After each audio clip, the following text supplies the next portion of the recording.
We've got to go to Gumley right now, where Mel Nucifora is. Obviously, Wagga Wagga is just nearby there, and it copped the brunt of the floods in the recent days. But Mel, that's receding there at the moment. What are the areas of concern today? It really is the tale of two cities at the moment around Wagga Wagga.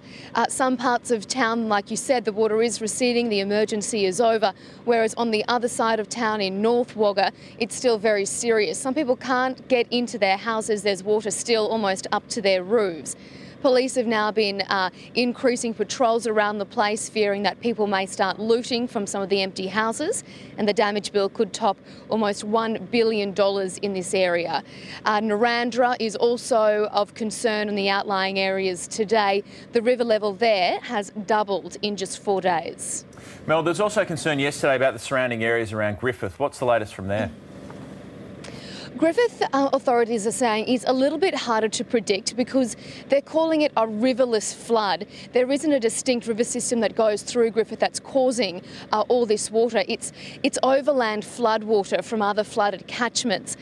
There's a creek, though, that runs through Griffith. At the moment, that creek is 10 kilometres wide. So the flood there is quite serious. The town is cut off, and there are fears that the town may soon start to run out of petrol and food. So quite a dangerous situation there for people if they haven't been prepared. That, as you say, Melinda, that is a real fear that they'll run out of supplies. And there is some thought that it could be cut off for some time, isn't there?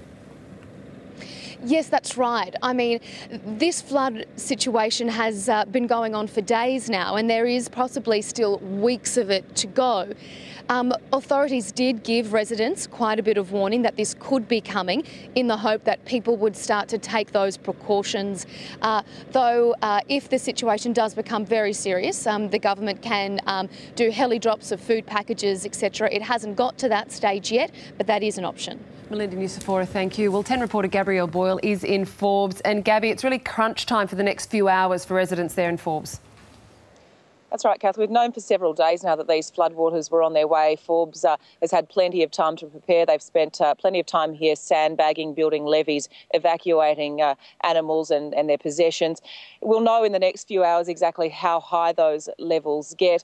We've got 3 evacuation centres set up here. Lots of the roads are closed. It's really getting quite hard to get around Forbes now. Most people are just staying at home or staying put where they are. In fact, if you take a look behind me, I know it's early and it's quite dark still, but the road behind me was the last one into town, and that was closed around 1 o'clock yesterday. Authorities rolled out the tape. They say it's simply too dangerous for locals to be driving through those waters to get into town. So that means that all the shops are shut here. There's no getting supplies. There's no ducking into town for a loaf of bread. In fact, 2 days ago, there were no loaves of bread in town left. So it's a pretty dire situation, and it's a matter of waiting out these floodwaters now, which are expected to peak around 6 o'clock tonight at 10.65 metres.